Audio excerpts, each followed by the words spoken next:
Hello and welcome back again. If you are new to my channel, I'm Lee, and we discuss everything to do with witchcraft, magic, the occult, demonology, esoterica, all that stuff.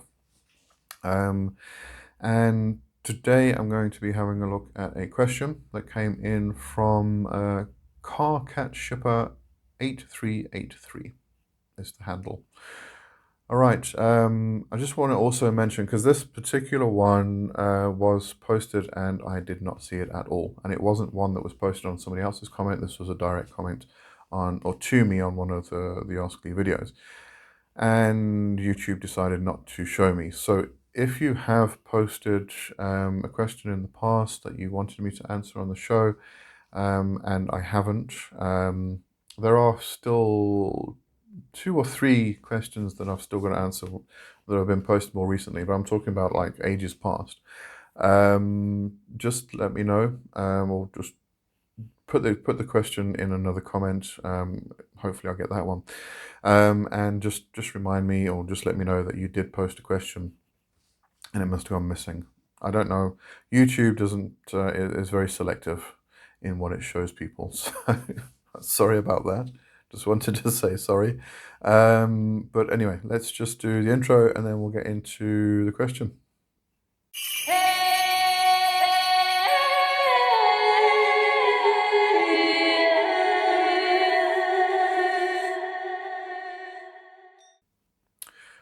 All right, so it is quite a long one to give some background. So I'm just going to read through it and then we'll have a look at at answering it.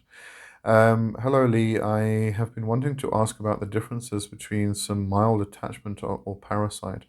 I dealt with something way back in 2016 to 2017 that I am pretty sure was a parasite or something negative sent to me by a dark magic user my family angered.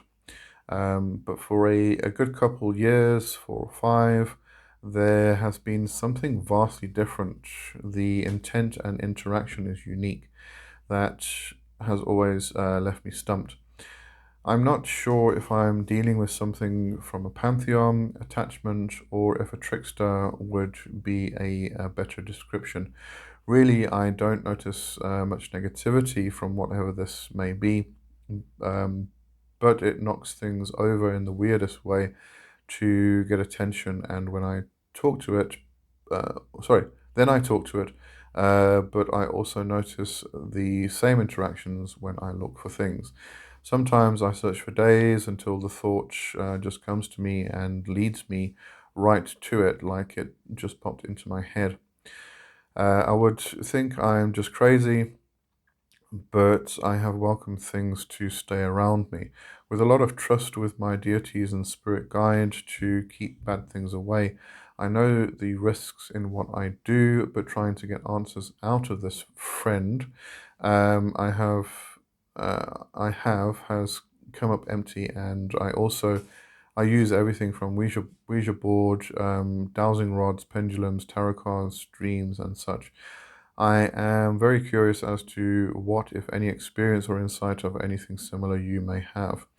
Not exactly sure what other information could help, but this phenomenon has followed me over the years and from state to state. I've been in and out of this life since I was 14, 25 now, so I can get a read on things pretty good, but not here. And then I started wondering if it's something I've never dealt with. Could this be a daemon reaching out that I just haven't taken enough notice of? I mainly follow demonology with Wiccan Foundation. Okay, thanks for your time. It's a pleasure. All right, so I can give you examples of exactly the same thing that's happened to me, and I know exactly what it is, in my case at least. So I'm going to give you my interpretation of this. Take it, leave it, you know, but I would look into it. I think take this information and do some more divination, and see if it actually resonates. Because maybe with the divination, you're really not sure what this is. You may have been directing questions in a way that wasn't really giving you solid answers because, as I said, you weren't really sure what this was. In my own experience, so you mentioned that it's actually moved things around. I just want to start at the beginning though. There was mention of you pretty sure that it's a parasite or something negative because of dark magic, a dark magic user that your family angered. That was that specific event compared to what your experience, I think, is completely separate, totally separate. And the reason for this is because I have a very similar spirit in my life that has followed me from place to place. And it was only through a discussion not too long back, actually, that I actually kind of realized what it actually was. I thought I knew what it was, it actually wasn't, but I'll get into that just now. So this spirit that's been following me around, it does also, as you also mentioned, it knocks things over in the weirdest way. It may actually hide things as well. I had experience where, and I've spoken about this before, but this is one that's one of those prominent experiences that always sticks in my mind. I was needing to clean the kitchen, and I just was procrastinating, didn't feel like it, and decided to go and watch TV instead. So I sat down and I was looking for the remote to turn the TV on because it's the only way you can turn the TV on.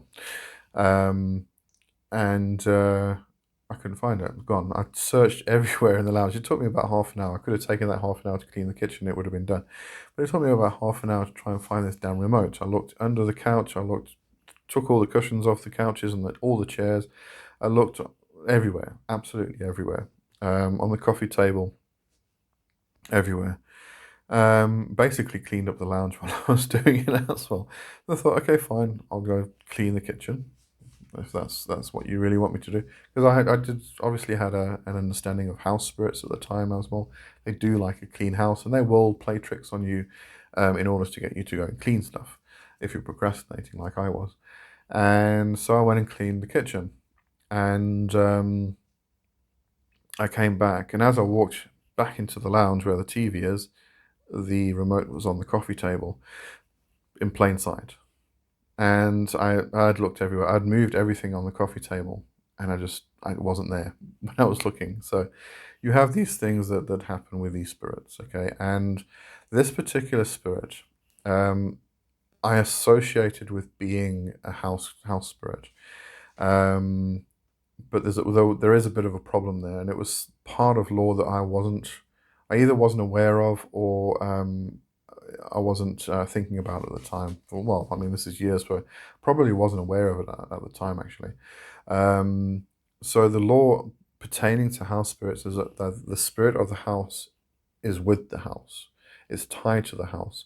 A family or a person may come in and move into the house or flat or whatever it is, and they can get to know the house spirit. And when they move, they don't take the house spirit with them. The house spirit stays because that's its body. The physical house is the body of the house spirit, so it stays with the house. Okay, so what was happening was first made contact with the spirit years and years ago, and I then moved to another house, and it followed me. It came along with me, exactly the same spirit.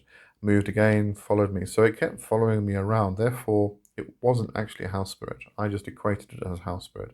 What I didn't realize and didn't know at the time was that we we have particular, I'm going to call them familiar spirits, which are ancestral.